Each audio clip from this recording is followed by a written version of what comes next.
다 같이 기도하겠습니다. 사랑과 은혜가 충만하신 주님 감사합니다. 오늘도 귀하고 복된 날 아버지의 귀한 말씀을 우리에게 주시고 또 먹게 하시니 감사합니다. 오늘도 이 말씀을 통하여서 우리의 신앙 가운데에 또한 우리 교회 가운데에 하나님의 귀한 은혜가 넘칠 수 있도록 역사하시고 도와주옵소서. 예수님의 이름으로 감사하며 축복하며 기도하였나이다. 아멘. 할렐루야. 할렐루야.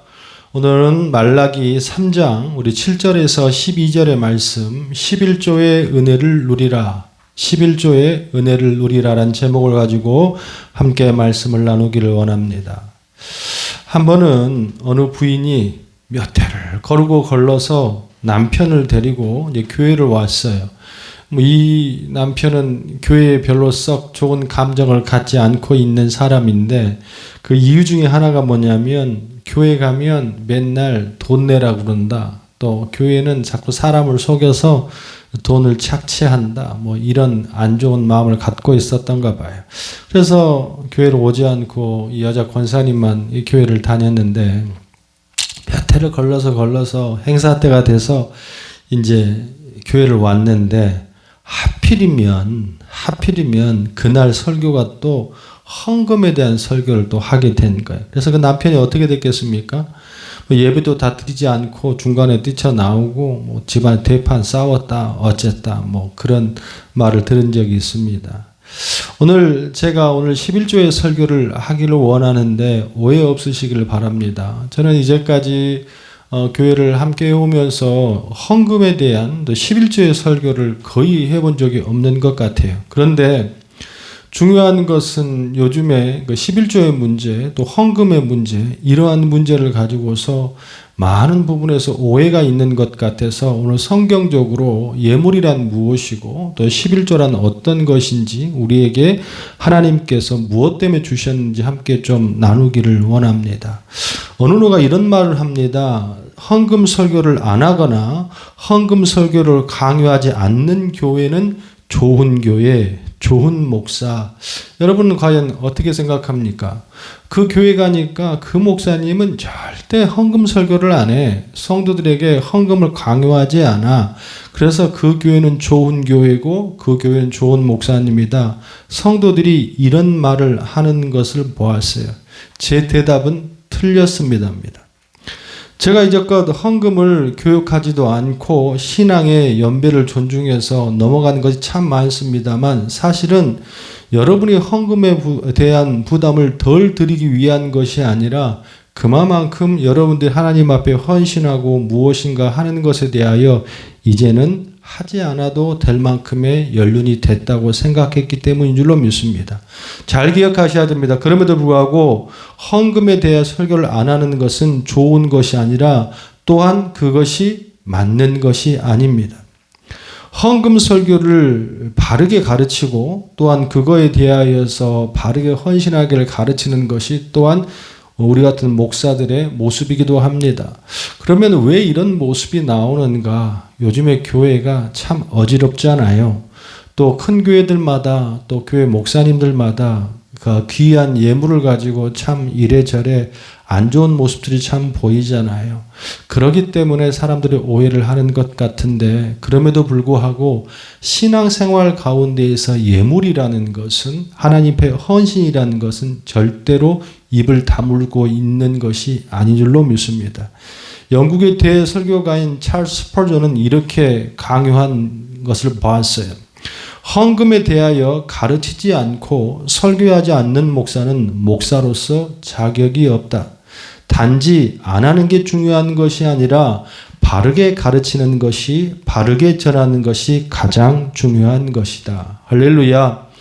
오늘 예물의 여러 가지 종류가 있는데 그 중에서도 아마 성도들에게 가장 민감하고 어쩌면 이것 때문에 시험도 들기도 하고 이것 때문에 논쟁이 참 많이 있는 11조에 관해서 함께 살펴볼 텐데 제가 이 11조를 가르쳐야 되겠다고 마음 먹은 것은 우리 한국 교회만큼 11조에 대하여 이토록 많이 회자가 되고 이토록 오래 오해가 많은 예물이 없기 때문에 그렇습니다.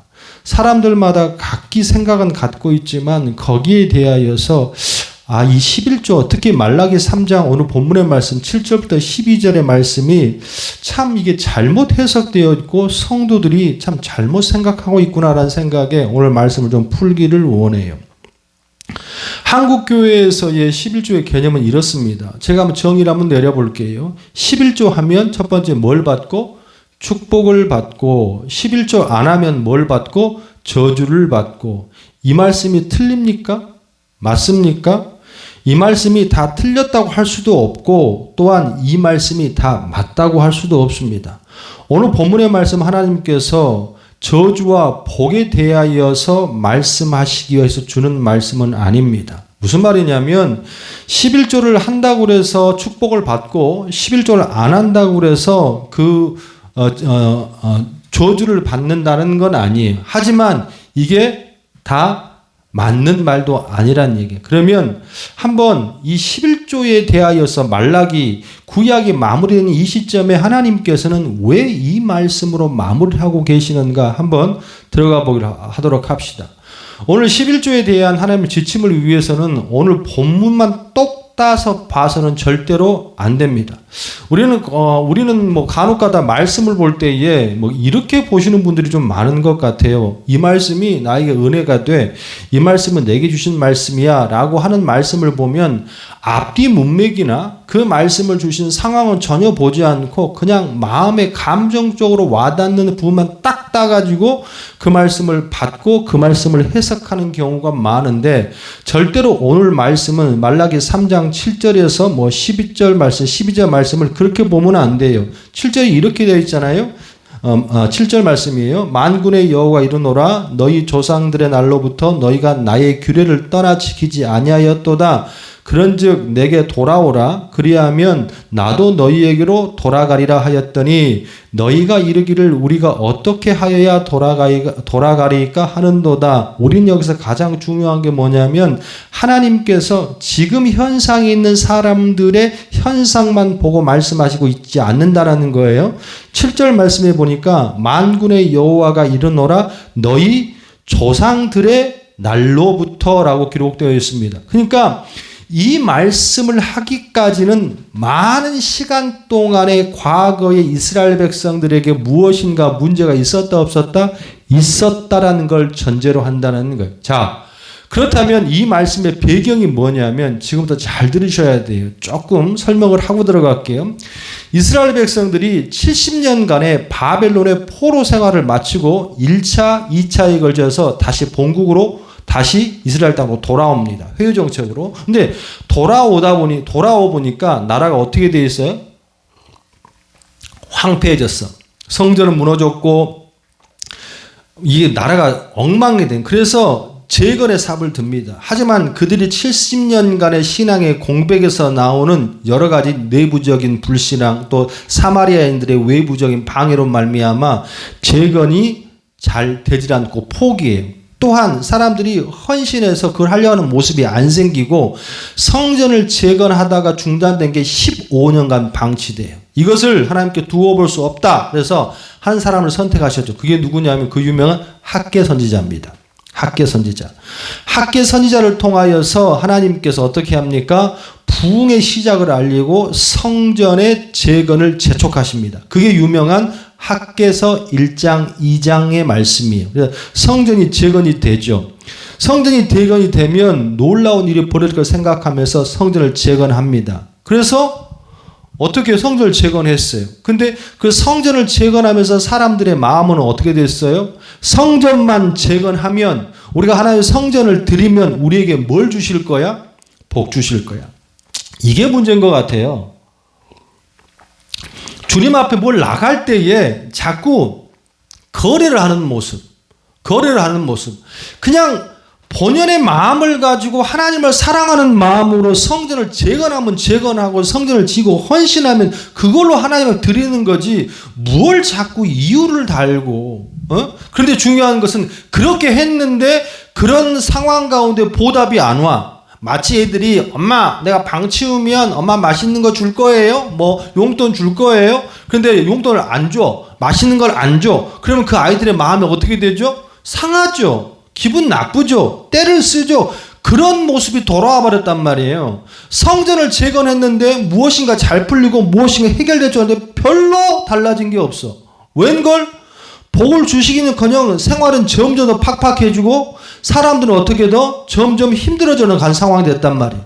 그러면서 이스라엘 백성 행동 가운데 나타나는 몇 가지 행동이 나타났어요. 그게 뭐냐면 첫 번째, 예배의 나태와 타락이 찾아와요. 그러니까 하나님 앞에 예배를 드리긴 드렸는데 그 모습이 이제 열심히 하지 않는다. 뭐 이해는 되죠. 왜?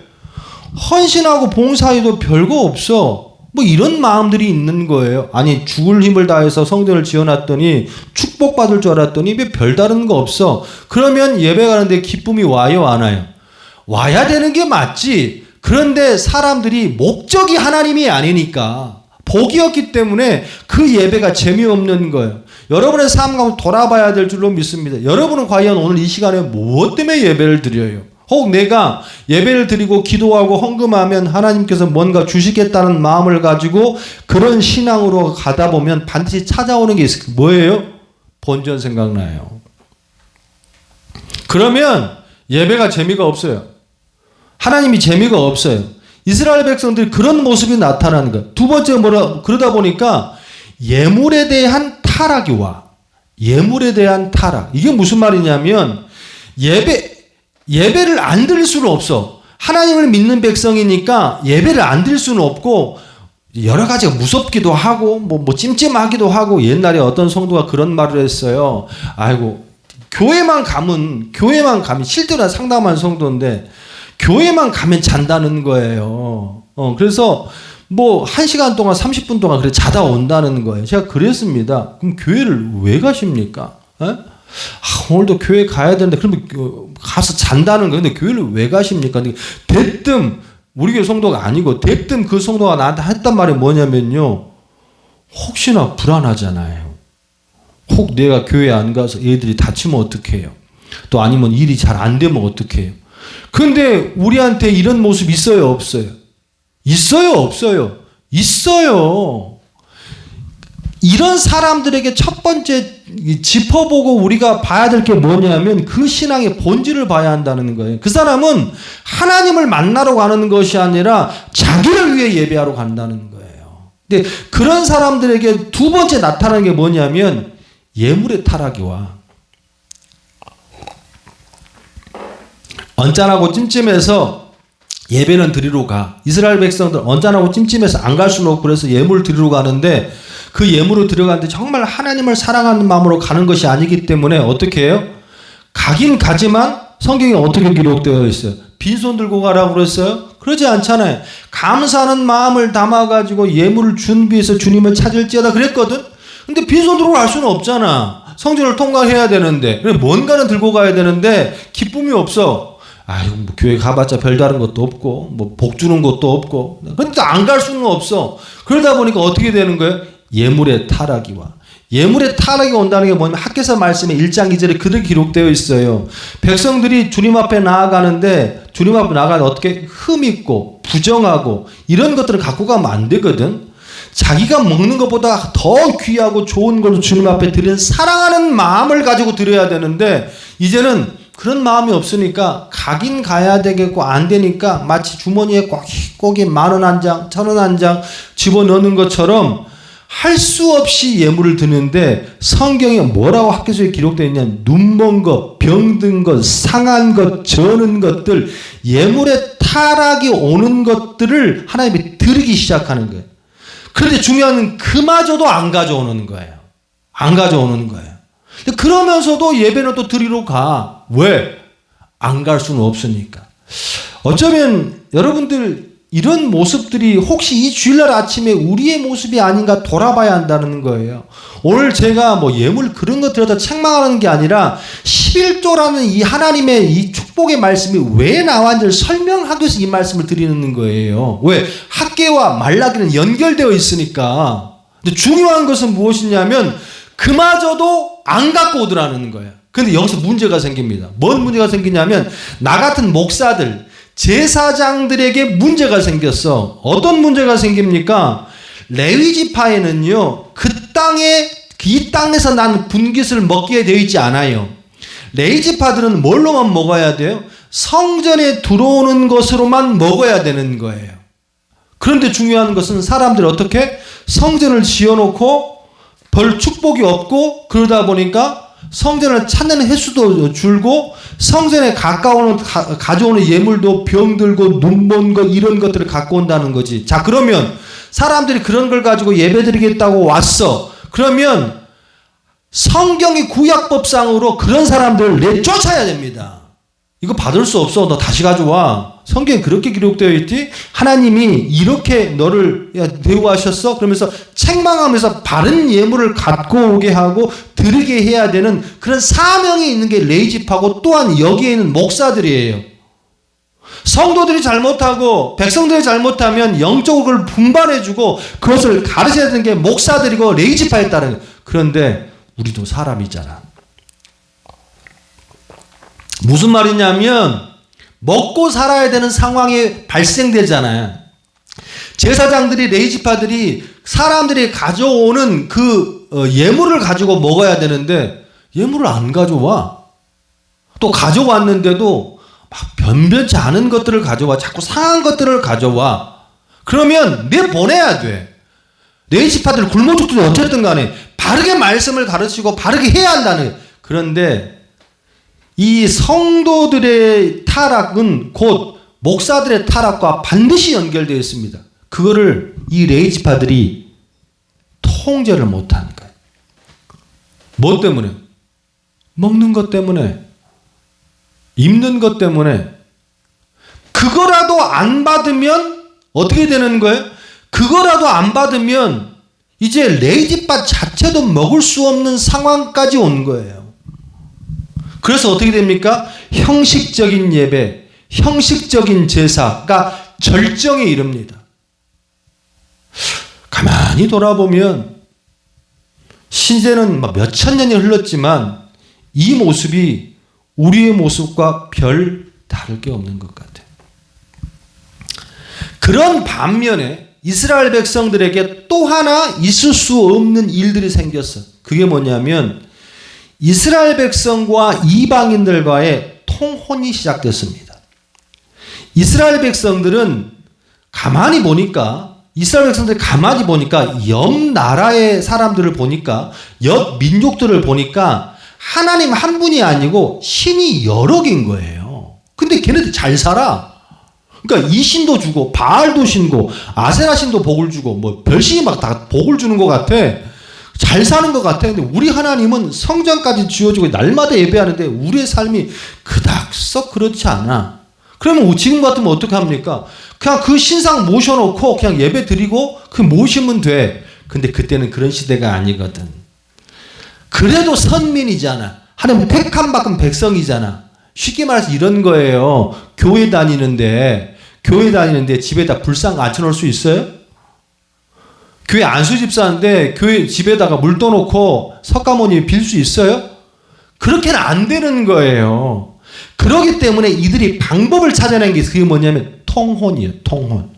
즉 다시 말해서 이방 민족들과의 결혼을 하기 시작합니다. 근데 이게 법으로 금지되어 있던 거거든.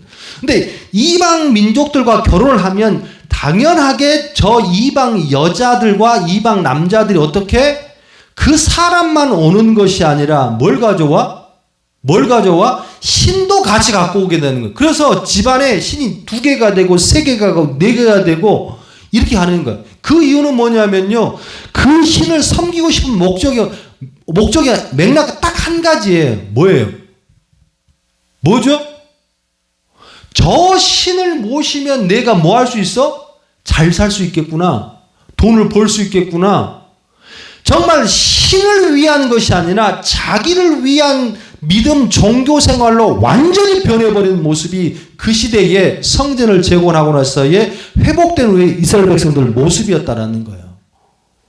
그 모습이 부러워서 실제로는 어떤 모습까지 나오냐면 현재 고대근동의 모습을 보면 이미 내가 이스라엘 백성의 여자와 결혼을 했잖아요. 그럼 우리는 신이 하나밖에 없잖아. 하나님밖에. 그래서 저쪽 신을 모시고 싶은 마음이 있는 거예요. 그 사람이 나한테 뭘 주니까. 돈도 주고 건강도 주니까. 그래서 여자를 쫓아냅니다. 여자를 쫓아내. 자기의 본 부인을 여러 가지 트집을 잡아서 쫓아내고 새로운 여자를 맞이하고 또 이방인과 결혼하고, 그래서 실제로 그 시대에 뭐가 많이 속출해? 과부들이 생기는 거예요. 이 모습은, 이 가정이 어떻게 되냐면, 거기까지 갈 필요는 없겠습니다만, 이 가정이 이스라엘 백성들은 하나의 교육으로 가거든. 쉐마 교육이라고 해서 하나님의 말씀의 교육, 하나님이 중심되는 말씀으로 살아가는 아이들에게 머리에도 이마에도 팔에도 하나님의 말씀을 가르치는 그 교육으로 가는데, 이제는 그게 무너진 거예요. 이제는 왜 무너졌어? 바알이 들어왔잖아. 아세라가 들어왔잖아. 엄마가 이방 여자인 거예요. 그러니까 하나님의 교육이 될 수 있어? 안 되는 거예요. 온 집안이, 아버지, 어머니, 가정부터 시작해서 집안이 완전히 성전을 재건하고 나서 이스라엘 백성들은 하나의 트렌드로 갑니다. 그게 뭡니까? 복이에요. 복. 지금 이런 가운데에서도 여전히 성전에서는 예물을 드려져 안 드려져? 드려지는 거예요. 그런데 그 하나님이 예전에 절대 하나님이 아니에요. 그 하나님 어떤 하나님입니까? 많은 신들 중에서 나에게 뭘 주는, 돈을 주는, 건강을 주는, 물질을 주는, 복을 주는 그런 하나의 신으로 존재하는 하나님으로 남아있던 시대가 말라기 시대라는 거예요. 그 맥락의 줄기를 타고 구약이 마무리되는 그 순간에 하나님께서 오늘 본문을 준 거라고. 자, 그러면 여러분, 이 본문의 말씀이 너희가 11조하면 내가 복을 줄게, 11조하면 벌을 줄게, 이 개념으로 가겠습니까? 아니란 얘기예요. 이런 맥락을 가지고서 오늘 말씀을 읽으면 완전히 느낌이 달라지는 거예요. 3장 7절 말씀 같이 한번 읽어볼까요? 시작. 만군의 여호와가 이르노라 너희 조상들의 날로부터 너희가 나의 규례를 떠나 지키지 아니하였도다. 그런즉 내게로 뭐하라? 돌아오라. 그리하면 나도 너희에게로 돌아가리라 하였더니 너희가 이르기를 우리가 어떻게 하여야 돌아가리까 하는도다. 할렐루야. 지금 이스라엘 백성들의 타락한 모습을 책망하시면서 내게로 돌아오라. 이것이 핵심이에요, 사실은. 근데 이 말씀이 지금 물리적으로 돌아오는 것을 얘기하는 거예요? 그게 아니잖아요. 삶과 신앙의 행위가 완전히 하나님으로부터 어떻게 해서 떠나 있다는 것을 삼척 동자도 다 알고 있다는 거예요. 말씀으로 떠났어요. 이제는 더 이상 하나님을 찾지 않습니다. 근데 중요한 게 뭔지 아십니까? 그 말을 이해를 못해.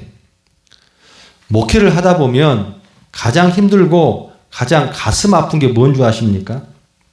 여러분은 잘 모르실 거예요. 신앙이 타락하고 나태해지면 말귀를 못 알아듣습니다.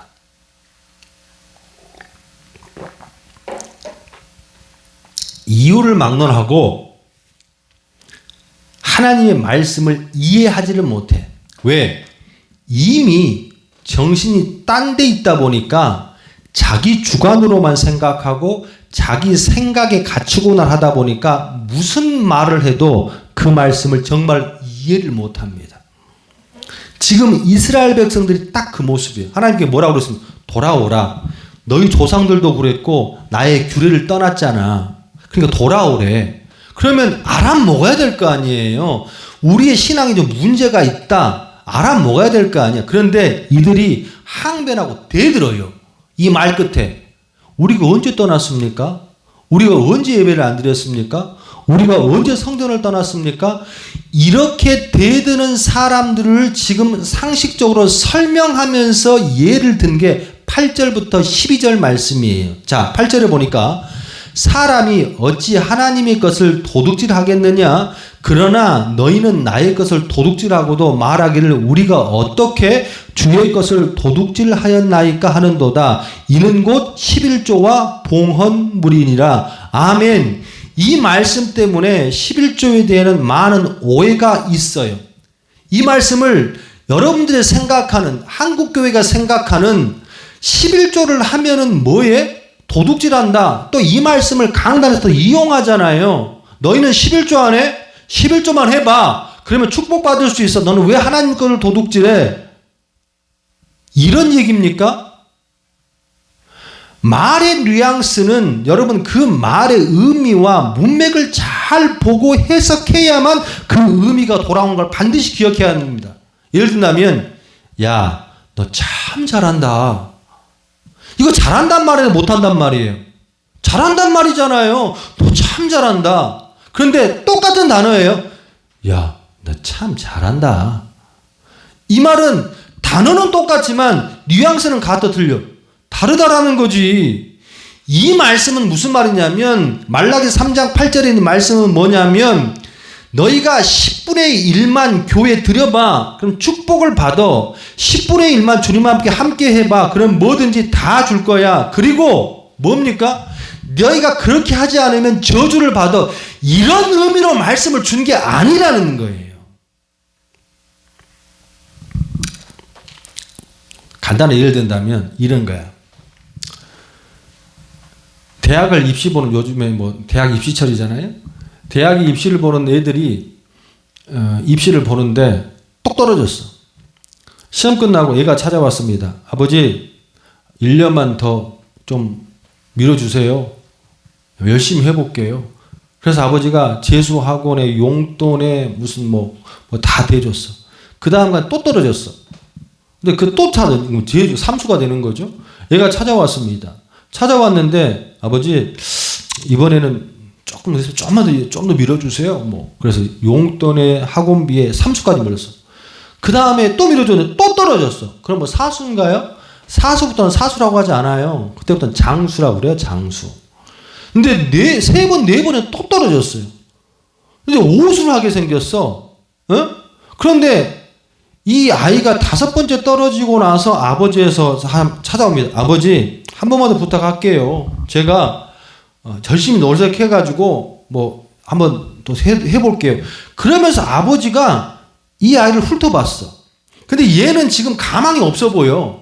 뭔 가망이 없어 보니까 얘를 가만히 보니까 머리는 7색깔 무지개에 귀는 양쪽에 막 피어싱을 10개씩 뚫고 입은 입에 코에 구멍을 뚫고 막 찢어진 청바지에 막 그렇게 막 뭐 이렇게 뭐지? 체인을 칭칭칭칭 달고 와서 아버지한테 해달라고 그러는 거야. 한 번 더 밀어주세요. 그럼 내가 한번 해볼게요. 그 말 끝에 아버지 이런 말을 합니다.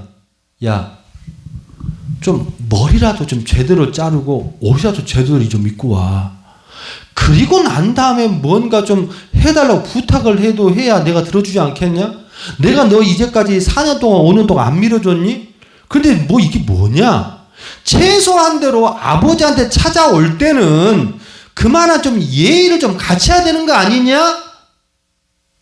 라고 했대요. 여러분, 그 말씀이 오늘 본문이야. 여러분, 그러면 이 아들이 이렇게 받아들입니다. 아버지가 머리 깎고 와. 그러니까 아버지가 머리만 깎고 오면 나한테 기회를 또 주시는구나. 머리만 깎으면 아버지가 또 돈을 주시겠구나. 이 아들은 머리만 깎고 행동 그대로 하면 아버지가 기회 주시겠습니까? 아버지가 머리를 깎고 와 옷이라도 제대로 입어 한다는 것은 옷을 제대로 입으라는 겁니까? 그 말이 아니잖아요. 네 삶을 좀 제대로 생각해봐. 네가 공부하는 애가 맞아? 네가 아버지를 정말로 아버지를 생각하는 애가 맞아? 이 말씀을 하는 거라고. 이 말씀을. 할렐루야. 하나님께서 이 도둑들아 라고 하는 것은 뭐냐면 여러분 한 가지 분명히 기록해야 돼요. 신앙 가운데에요. 11조는요. 최고의 예물이 아니고 가장 기본적인 예물인 거예요. 할렐루야.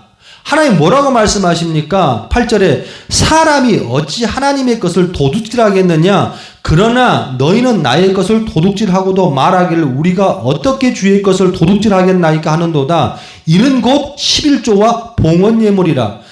너희 곧 나라와 나의 것을 도둑질하였으므로 너희가 저주를 받았느니라.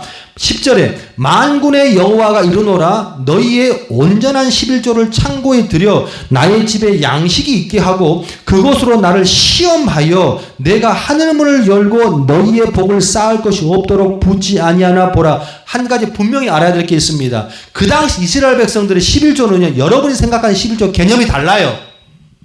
우리는 11조가 굉장히 큰 예물이고 이게 전부라고 생각하잖아요. 그래서 100만 원 받는 사람 11조 10만 원 떼는 거, 1000만 원은 100만 원 떼는 거, 또 아니면은 뭐 1억 받는 1000만 원 떼는 거, 이렇게 제일 크다고 생각하잖아요. 근데 그 이스라엘 백성들은 이것보다 더 많은 예물들이 있었어요. 근데 하나님은 딱 한 가지만 얘기했거든. 11조. 왜 그래요? 그게 백성들 중에 가장 뭐가 되는 거예요? 기본이 되는 거예요.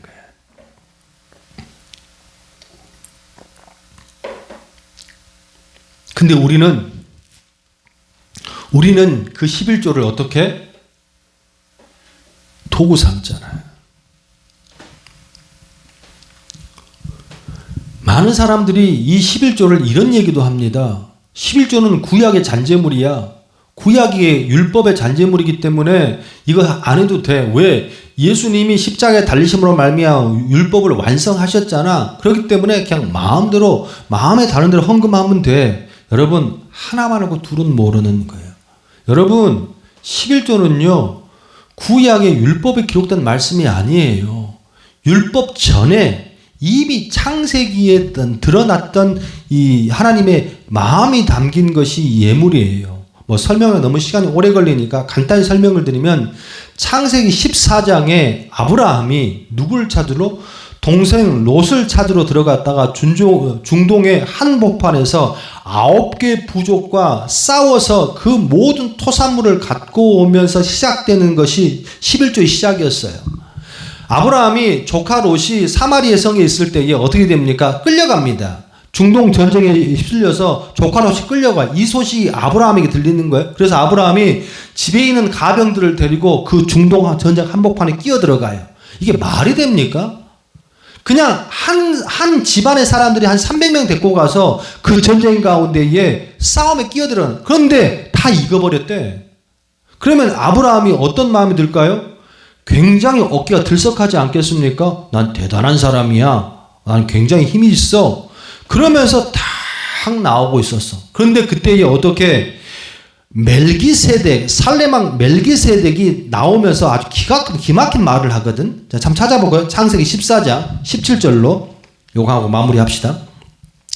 14장 17절 제가 읽습니다. 시간 없으니까. 아브라함이 그돌로오멜과 그와 함께 하는 왕들을 쳐부시고 돌아올 때에 소돔 왕이 사회의 골짜기 곧 왕의 골짜기로 나와 그를 영접하였고 살렘 왕 멜기세덱이 떡과 포도주를 가지고 나왔으니 그는 지극히 높으신 하나님의 제사장이었다. 19절 예, 멜기세덱의 축복입니다. 그가 아브라함에게 축복하여 이르되 천지의 주제이시오 지극히 높으신 하나님이며 아브라함의 복을 주옵소서. 20절 너희의 대적은 내 손에 붙이신 지극히 높으신 하나님을 찬송할지라다 하며 아브라함이 그 얻은 것의 10분의 1을 어떻게 멜기세덱에게 주었더라. 할렐루야. 지금 승전하고 돌아오는 하나님 아브라함 앞 두 왕이 마중을 나오는데 소돔왕 살렘왕 나오는데 지금 아브라함을 칭찬해 줘야 되고 아브라함을 들썩 써 있는 아브라함을 공로를 취해야 되는데 중요한 것은 이 멜기세덱의 환영사를 보니까 이런 거예요. 19절에